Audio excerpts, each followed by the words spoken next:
Is Tonight on the Social League. like getting clients. It's actually the biggest challenge I feel all fashion designers face. Yeah. Because males wear, but currently I am busy with females wear because the market for males wear is quite minimum in our country. Growing up, I grew up in a tailoring house. My grandma used to make dolls and sell them at Vernio. I don't know if you guys remember that. But I'm sure people would remember like a hair lady selling dolls at Vernio. Usually take my clothes and cut and wear them for casual day at school. And I would have a big argument with my mom because my mom was like, why are you always cutting clothes? At the end of the day, she didn't want to buy me clothes anymore because I would buy it just because it's from the shop. It feels like I wear the same thing as someone else. So I would always want to cut it and look different. Showcasing at a big platform. Showcasing on Windhoek Fashion Week for 3 years in a row. Yes, so do you think that it's very a vast career too? Or let me start with this one rather before we get to the advice. Do you think that fashion designing is a vast career? Rather, you should just do fashion designing and not have something else on the side?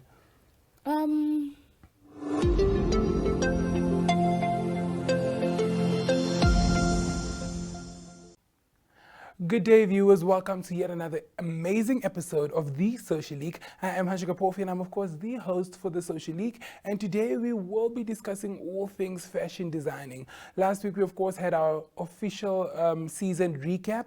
But this week, we will, of course, be having our fashion designing episode together with a designer that has showcased 3 times at the Mtc Windhoek Fashion Week. And not only did she showcase 3 times, but all 3 of her collections were, of course, sold out right after. Let's take a look at what she has to say.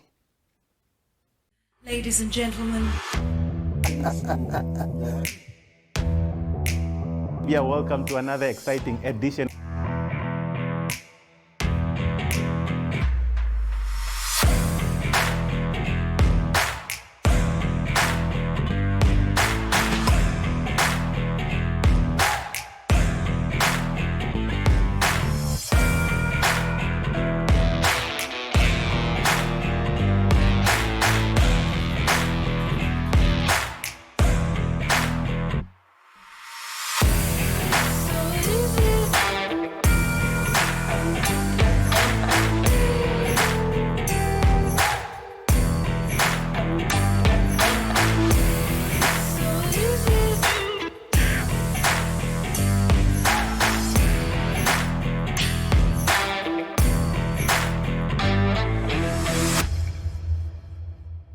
Right, you are watching, of course, The Social League, and if you are just joining us, we're, of course, discussing fashion designing. I am here with a Namibian fashion designer that was also featured in our recently released Careers Focus edition, and I'm going to give her the liberty to introduce herself. How are you and how are you doing today? Fine, how are you, Hancho? I'm good.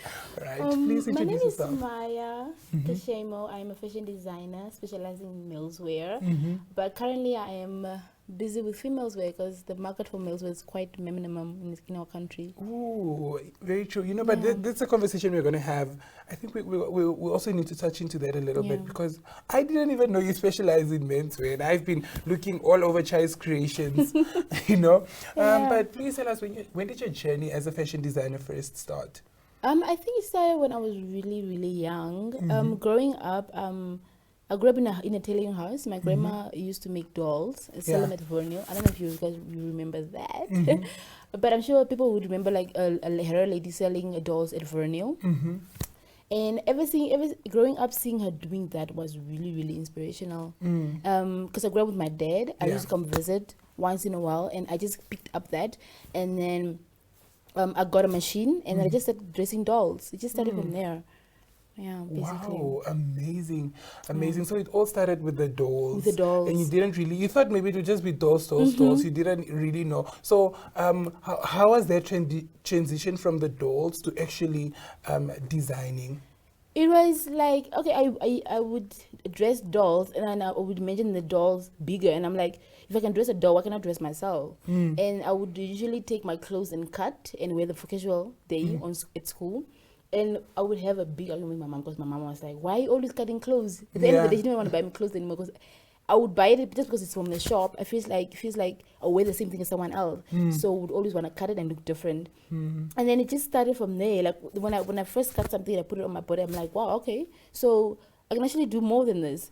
So I would actually dress myself in casual days. I'll cut my top. I would add something to, this time of color block. I would literally wear color block. I would literally patch things just to have that color block. Or make it in a dress, or make it in a shirt, anything just to have the color block. I used to love color block. And yeah, and then from there, when I was done with when I matriculated, I went to College of the Arts. That's where my career actually started. I went to the College of Art for 3 years. I graduated. Now I am a fully fashion designer. Yes. Dream came wow. true. Amazing, Maija. So in actual fact, this just started with you being a girl that wants to be unique. You don't want to go in the streets and someone has the same outfit as you and stuff like that. Because even me knowing you, literally, with Maija, we are going tomorrow. Opo, she's making something for herself, So, Maija, tell us about that feeling when you first dressed your first clients, maybe during your time at university or when you graduated. Tell us about that feeling.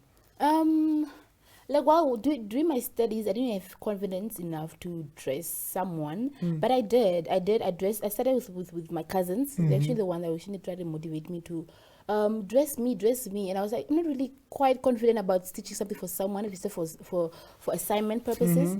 And I would dress them. I would know the mistakes, like, oh, that dress doesn't look pretty. But they'll be like, no, you know what? It's okay. Let me just dress. We'll take pictures and then we move. And that's how it grew. Like, I first dressed my cousin for the first time, and she looked really, really nice. But I felt so insecure about it. Like, you wouldn't see it because it's like probably hidden under the seams. But I felt really, really nervous. Like, what if it falls down? What if the zip breaks? What if she's walking and then she tears? I just felt it was more of I was actually more concerned of stitching. Like, if I stitch, and I don't know, it's a far-fetched idea, but I feel like if I'm stitching something, the seam might fall out and the dress will fall off her. I don't know. It was just it took time. It took time to really be confident to give away the dress to someone, knowing the person's gonna dress it properly after 2, 3, 4 days. It took time. It took a lot of time, a lot of confidence, a lot of self-talk, because you'd be like, can I just not dress you? Most of the time you want to be there to dress the person. But then as you go, you realize that you just need to be confident and then give the garment away for the person to go home with it. You can't be there all the time. Wow, that's really amazing. I can't believe you actually thought maybe like the stitches will fall out off, and stuff. That's actually quite interesting. But tell us about the challenges that you faced as a fashion designer. The challenges is like getting clients. It's actually the biggest challenge I feel all fashion designers face. Because you get a client, 4, 3 clients, and after the last one, you be like, okay, where's the next one coming from? Because as a fashion designer, you're gonna go and look for the clients. Clients need to come look for you. So if you're not established enough, if you're not marketing, if you're a startup designer, it's actually quite difficult. Because designing is difficult because clients need to come to you. It's not all the time that you would like get clients on a go, on a roll. Sometimes you get that break and you be like stressed, like, where will my next rent money come from if there's no clients coming up? So that's when you start marketing. That's when you start like, you know what, I can dress you for free just for marketing purposes. You would reach out for people just to have that, because at the end of the day, you don't want to sit looking at your machines with nothing to do. It's really, really frustrating. So I feel like that's the biggest challenge I have. Because and also, just like you've mentioned, you are more specialized when it comes to, or you'd like to specialize into the men's clothing, but the market is calling more the female side. But before we touch into that market, we'll be headed for a quick break to trip to the marketplace. And right after the break, we'll be discussing, of course, the amazing successes that she has faced, and a little bit about what is going on with the Namibian men that don't actually want to go to a fashion designer seamstress to make their outfits look good. We'll catch up right after these. Ladies and gentlemen. Welcome to another exciting edition.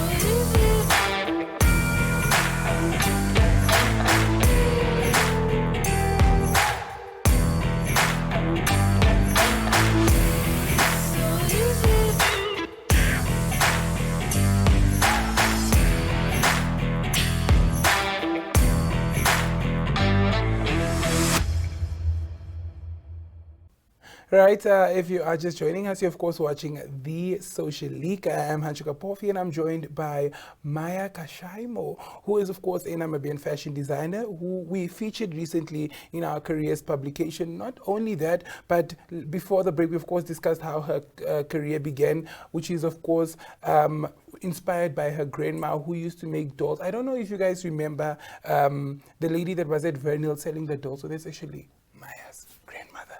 Yes, and it's because of Maija's grandmother that she's here today as a fashion designer. So I want to, let's touch into the successes that you faced, because I know of one. I don't know if she's going to mention it, but yes, let me give you the liberty to do that. My successes are actually quite a few, hey? Firstly, gaining the confidence to give away garments. That's a big success for me. Showcasing at a big platform. Showcasing on Windhoek Fashion Week for 3 years in a row was my biggest success, because Windhoek Fashion Week is the biggest platform in Windhoek Fashion, in the fashion industry in our country currently. It's still Cultural Fashion Week, but it's still growing. But I just feel like I've been in the Cultural Fashion Week as well, which is also something great. I'm not downsizing it. It is something great. It's just that Windhoek Fashion Week is actually the biggest platform right now, and working with models, working with the other designers, international models, working with Louise, Lafika, mentioning a few, was actually a biggest success, because those are people you would look up to. And like you would think that it's actually a very far-fetched idea, you would never be there. But when you push yourself, when you inspire yourself, when you have a drive to be great, when you have a drive to succeed, to reach the limits that is set in the current country currently, before you go international, is a really great, amazing chance. So I took it and I've achieved it. Yes, showcasing at the Mtc Windhoek Fashion Week. Can you believe it? You know, it's really, really a great success. And you've mentioned working with other designers, because it's from this platform that you got to, of course, grow and see fashion designing at a whole different level. Because when you're showcasing, not only do you sit and stitch and give, but you also learn from that process. You know, you learn from other designers. Oh, this is a quick way to do this. I can try that sometime as well. And not mentioning that it was 3 years in a row. 3 years in a row, guys. 3 years in a row of Fashion Week. And not forgetting, of course, having those collections sold out. Exactly. You know, I have to give you credit where it's due, honestly, because all her collections sold out from the Windhoek Fashion Week. And I think that was really, really amazing. All right, so earlier you've mentioned that also you want to specialize more in making male garments. Obviously, our men need to do better, obviously. Really. So let's touch into that a little bit. Why do you think they don't really see the need to go to a fashion designer? Like personally, I just feel like males in our country are not really invested in fashion designing. Fashion designing in general, they wouldn't go to a tailor to have custom-made garments unless it's for a special event. And it really needs to be like he needs to be the groom or the groom-maid or the person that is really close to the wedding or the celebration, for them to really go out of their way. Usually they just go to the shop, grab a jean, grab official pants, put in shoes and go. And I just feel like that actually puts us at a disadvantage, especially someone that is trying to specialize in males wear. We don't have a market for males wear. And if you do, it's really, really 1 or 2 people in a year, 3, 4 in a year on the minimum. And it's really, really been a struggle. That's why I mostly prefer females wear currently. Like, it's really, really hard getting males to come to the studio and then have a custom-made design made for them. It's really difficult. So, what do you think we should then do, or fashion designers in Namibia collectively should then do, to try and open up that market? I don't think there's much we can do, but I would actually just like our males to start investing, because I feel like it comes mostly from the clients and not from us, because we are ready to do the job. Just come to us with whatever design and we put it on you and you look amazing. So I don't think there's anything we can do as designers, but I just feel like the clients, the male clients, should be the ones interested. So we also push ourselves to come up with new ideas, to come up launching new male garments on a regular, knowing there's a market. There's an interest from the clients. That's what I personally think. True. So even for you to launch like a male collection, Yana, you know, so if she launches the male collection, it doesn't help. It sells out now, not knowing that there's going to be like, there's not going to be a bigger market for you to customize looks when it comes to that. That's a really, really good way to put it. But what advice do you have for someone that would also like to get into fashion designing as a full-time career? And also, do you think that it's very a vast career too? Or let me start with this one rather, before we get to the advice. Do you think that fashion designing is a vast career? Rather, you should just do fashion designing and not have something else on the side? I would, if you want to take fashion designing full time, you need to take it full time with a lot of energy, with a lot of drive, because you will wake up especially when you're starting up, you wake up one day for the whole month you don't have clients. Not because you cannot do it, not because you have not marketed yourself, but it's just that clients are not interested, are not interested, are not you don't have a lot of, our market is not big yet, it's not growing. I think it's because our market is not really growing yet. That you can wake up every day and have a client as a startup. So you need to work, if you want to take it full time, you need to work every day, non-stop, having 24 hours, no sleep type of mindset. And if you have reached the level of at least having 6 clients in 1 month, then great, push yourself even further.